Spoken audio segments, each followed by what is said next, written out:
तो कुछ एक क्वेश्चंस की ओर बढ़ते हैं। एक है कि बी की और आपने इस दौरान हरियाणा स्टेट इंटरव्यू भी दिया और जेआरएफ क्लियर करके पीएचडी में भी एंट्रेंस एग्जाम जो आपने क्लियर किया। तो ऑप्शन बी पहली बात तो होना चाहिए कि नहीं होना चाहिए, और दूसरी बात कि ऑप्शन बी यदि हो तो वो कैसा हो, मतलब उसमें क्या क्वालिटी हो, किस तरीके का ऑप्शन बी हो। कहीं ऐसा तो नहीं कि जो कहा जाता है कि दो नाव में सवार नहीं होना चाहिए, तो वो वाली बात ज़्यादा सही है, या फिर मैं कहूँ कि भाई एक ऑप्शन बी तो होना ही चाहिए, तो ये वाली बात सही। दोनों में से कौन सी बात को आप किस तरीके से दोनों को बैलेंस कैसे करें। जो कि ऑप्शन बी प्लान बी होता है वो मैं मानता हूँ कि इनिशियली अगर आप पूरा फुल्ली डेडिकेटेड हैं प्रिपरेशन में आरपीएससी यूपीएससी जो भी है, तो आपको शुरुआत एक दो अटेम्प्ट देने चाहिए फुल्ली डेडिकेटली, क्योंकि इसमें प्रिपरेशन टाइम मांगती है लगभग 15 एक महीने। यूपीएससी में भी है। अगर आपका 2-3 अटेम्प्ट से नहीं हो रहा तो शायद आप मैं मानता हूँ कि आपको प्लान बी की तरफ जाना चाहिए, जो कि मैं भी गया। मेरा पॉलिटिकल साइंस मैंने पढ़ चुका था मैं। तो मैंने सोचा क्यों ना मैं इस नॉलेज को कैपिटलाइज करूं और मास्टर्स डिग्री कर लूं। तो मैंने इग्नू से मास्टर्स कर ली, कोविड के टाइम पे मेरी हो गई। फिर जब मेरा फिर से फोर्थ फिफ्थ अटैम्प्ट नहीं हुआ तो मैंने सोचा कि अब तो कुछ और ही देखना पड़ेगा मेरे को, अब तो हो तो नहीं रहा। तो फिर मैंने नेट जेआरएफ का पेपर दिया, उसमें मेरी 100 परसेंटाइल हो गई। तो तब मुझे थोड़ा और एश्योरेंस हो गई कि अच्छा अब मैं और थोड़ा फ्रीली पेपर दे सकता हूँ मेरा नेक्स्ट अटैम्प्ट। तो मैंने जब दिया और फिर होपफुली मेरा मतलब हो भी गया यूपीएससी उस टाइम पे। तो मैंने फिर प्लान बी को थोड़ा सेट असाइड रखा कि अपन यूपीएससी पे एक बार डेडिकेटली फोकस करते हैं। और फिर मैंने यूपीएससी का इंटरव्यू दिया, तो जब पीएचडी के यहाँ पे एग्ज़ाम चालू हो गए थे, मैंने पीएचडी का मेरे को लगा कि क्या पता यूपीएससी में इंटरव्यू हो ना हो, लास्ट में फाइनल मेरिट में आए। तो मेरा यूनिवर्सिटी में भी हो गया, लेकिन अ, इससे पहले ही यूपीएससी का रिजल्ट आ गया और मेरा हो गया उसमें। तो प्लान बी मैं मानता हूँ इनिशियली 1-2 साल आप फुल्ली डेडिकेटली तैयारी कीजिए। अगर आपका नहीं हो रहा तो आप प्लान बी कैसे कैसे रख सकते हैं, जैसे कहीं तो होते हैं एसएससी एग्ज़ाम्स भी। आप जैसे एसएससी के एग्ज़ाम भी दे सकते हैं। कई मेरे ऐसे फ्रेंड हैं जो कि यूपीएससी की तैयारी कर रहे थे हमारे साथ, लेकिन आज वो एसएससी में हैं, बहुत अच्छी अच्छी पोस्ट पे हैं। प्लस जो सेकंड मैंने किया, जैसे आप अगर आपका बीए बैकग्राउंड है या कोई भी बैकग्राउंड है, आपने ऑप्शनल तो आप 1-2 साल पढ़ ही लिया, तो आप उसी नॉलेज को कैपिटलाइज करो। एमए करो आप और उसके बाद नेट जेआरएफ करो और पीएचडी में एनरोल हो जाओ, या फिर असिस्टेंट प्रोफेसर्स के भी एग्ज़ाम काफ़ी होते हैं। तो मेरा यही प्लान था कि अगर मेरा नहीं हुआ तो मैं असिस्टेंट प्रोफेसर का एग्ज़ाम दूंगा, जैसे हरियाणा राजस्थान में रेगुलर करवाते हैं। तो मेरा ये था। थर्ड जो होता है कि जैसे यूपीएससी का आप दे रहे हो, आपका नहीं हो रहा, तो जैसे एसएससी बता दिया मैंने, नेट जेआरएफ बता दिया। इसके बाद थर्ड ऑप्शन तो जैसे जॉब का होता है, लेकिन जॉब अगर जैसे मेरे केस में ऐसा था कि मैं इंजीनियर था तो मैंने 3-4 साल का गैप ले लिया।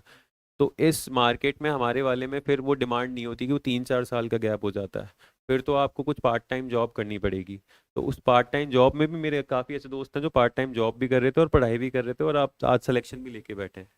तो प्लान बी आप 1-2 साल बाद इनिशिएट कर सकते हैं, लेकिन वो 1-2 साल आपके फुल्ली डेडिकेटली प्रिपरेशन पे होने चाहिए। तो एक ये भी है कि आपने जैसे कहा कि जैसे आपका उधर जेआरएफ हो गया तो थोड़ा सा एश्योरेंस मिल गई, Assurance। है ना। तो ये चीज़ बड़ी मैटर करती है कि अपन एक थोड़ा फ्री माइंड के साथ में एग्जाम दे पाते हैं। हालांकि कई चीज़ें नुकसान भी करती है, फॉर एग्जाम्पल कोई कोई सर्विस में है तो उसके बाद उसको पढ़ने का टाइम नहीं मिलता, हाँ। है ना। और जैसे वो ये फेलोशिप वाला है, इसमें तो कोई ज़्यादा जाना भी नहीं, टाइम भी हाँ। खराब नहीं होता। इसलिए वो क्या क्या एश्योरेंस मिल जाता है। मेरे मेरे साथ में भी ऐसे ही, मैं फर्स्ट टाइम से पहले मेरे जेआरएफ क्लियर हो 2018 से मेरी फेलोशिप शुरू हो गई, फिर सेकंड थर्ड अटेम्प्ट उसी टाइम। क्या होता है कि अपने को कहीं नुकसान हो जाता है। एक्चुअली हमारी कंडीशंस उस टाइम में बढ़िया होती, हो गए करना चाहते इस तरीके की नहीं है।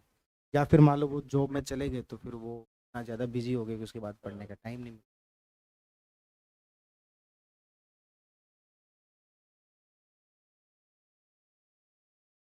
वो अपनी जो तैयारी कर एकेडमिक जो है ना, दो ना साथ में आपको परेशान कहाँ कर रही है। आपको एमए का एग्जाम एग्जाम ही तो देखें, उसके बाद जेआरएफ का एग्जाम होगा तो अच्छा,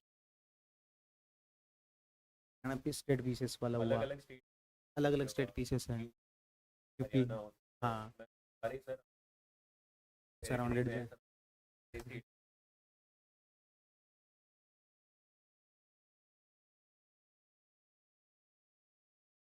आप जो भी अब 7 तारीख को तो रनिंग में जा रहे हो, उस दौरान मुझे नहीं पता कितना टाइम आपको मिलेगा या नहीं मिलेगा, लेकिन मई से पहले आप हमारे स्टूडेंट्स के लिए क्या कुछ हेल्प जो वो कर पाएंगे, यदि वहाँ पर रहेंगे अपनी टाइमिंग के अकॉर्डिंग, तो उन सब चीज़ों को ध्यान में रखते हुए थोड़ी बहुत तो हेल्प देखो करनी पड़ेगी अब आपको, वो ऋण ऋण उतारना पड़ेगा।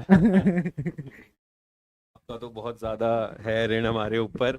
तो मैं मेंस की मैं हेल्प कर सकता हूँ, मेंस और प्री में दोनों ही। जैसे मैं ऑप्शनल में भी हेल्प कर सकता हूँ, और प्लस GS2 में, IR में और पॉलिटी में। कि आईआर का जैसे एक दो सेट टेम्पलेट होते हैं किसी आंसर्स के, तो 4 क्वेश्चन आईआर के आते हैं। अगर वो 2-3 टेम्पलेट हमको पता हो तो आप इजीली कोई भी क्वेश्चन कर सकते हो।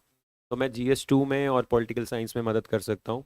वो मैं आपको, जब मैं अकेडमी में रहूँगा तब मैं आपको बता दूंगा, या तो अपन कोई सेशन कर लेंगे गूगल मीट और वैसे। तो मैं स्टूडेंट्स को बता दूंगा कि हमारी अप्रोच कैसी होनी चाहिए।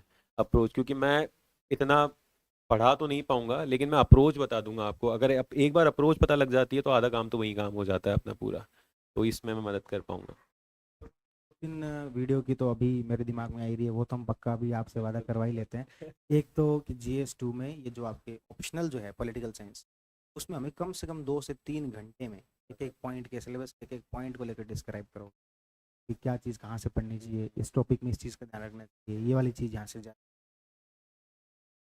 दूसरा, जब RS का मेंस हो उस टाइम पर भी आप हमें पॉलिटी और IR, आईआर उसमें आंसर को एनरिच किस तरीके से करना चाहिए, सुप्रीम कोर्ट के जजमेंट वगैरह हो गए, IR के जो आप टेम्पलेट्स की बात कर रहे हो, तो वो RS मेंस में भी काम आएंगे, तो उसको किस तरीके से एनरिच करना चाहिए, इन सारी चीज़ों पर हम आपसे वादा करवा लें।